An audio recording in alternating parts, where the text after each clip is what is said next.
Well, hello, traders and investors. I'm Elliot Little, and this is your daily NeoTA wrap. Take a look at these markets from a neoclassical perspective. That means we're looking at supply and demand on the charts. We're asking ourselves, what happened today? Was it significant? And if so, what does it tell us about the coming days? Do a show 4 times a week, every Monday through Thursday, broadcast at before 10 o'clock Eastern Time, archived on YouTube and under the channel Elliot Little. If you haven't subscribed and you want to the show, reach up in the right-hand corner, do so anytime I push content. That's public. You'll get a notification. As far as what did happen today, let's take a look at the numbers here. It was another up day. What else? That's all we're getting anymore. It seems, day after day. I think it's day 12, if I remember correctly, on the Russell. Russell up again, 0.5. NASDAQ up 0.8. S&P up 0.7. 5. Even the Dow gains another half. Folks, we're not correcting. We're just grinding higher. We're forcing people to come in and buy. They don't have a choice. Anybody on the sideline wants to put money to work, they have to put it to work higher, not lower.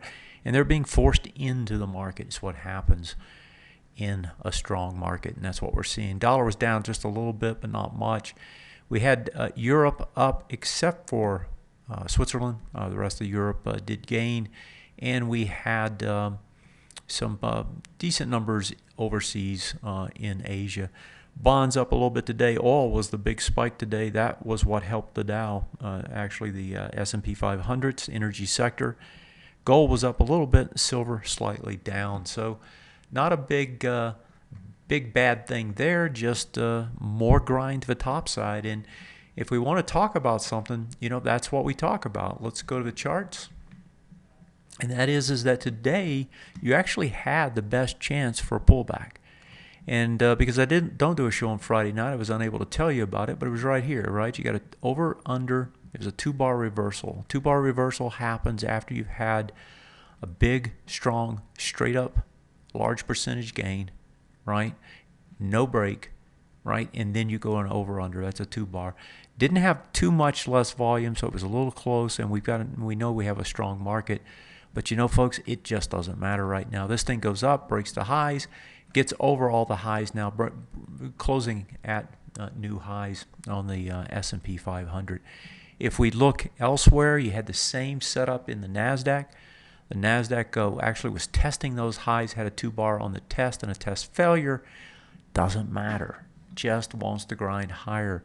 Does it on the NASDAQ, does it on the NDX, right? NDX gets over the high.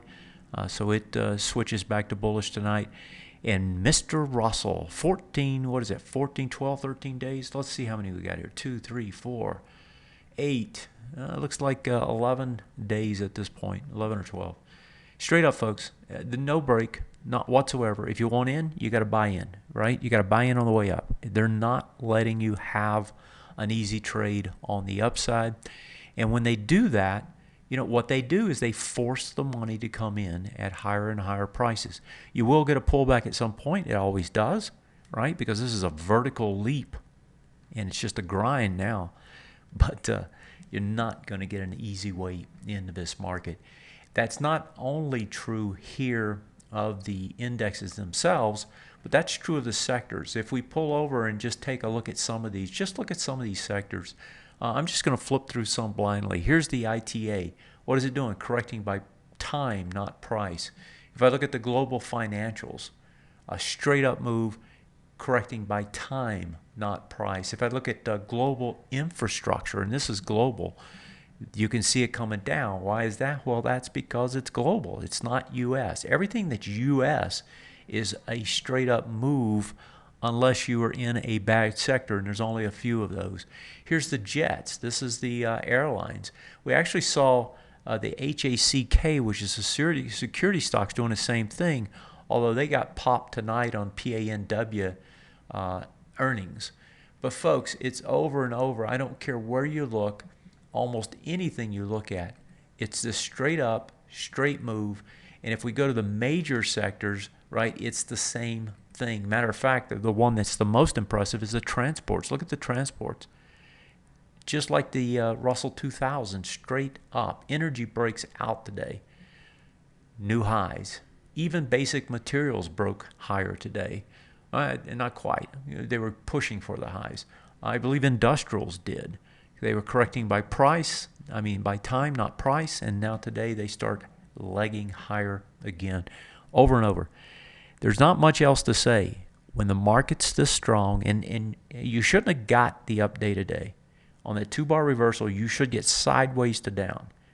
That, again, neoclassically, it's telling you, much stronger than you think. Ride it while it wants to move, right? And just let it go, right? There's nothing you can do. It's not like you or I are going to overwhelm this market and make it turn.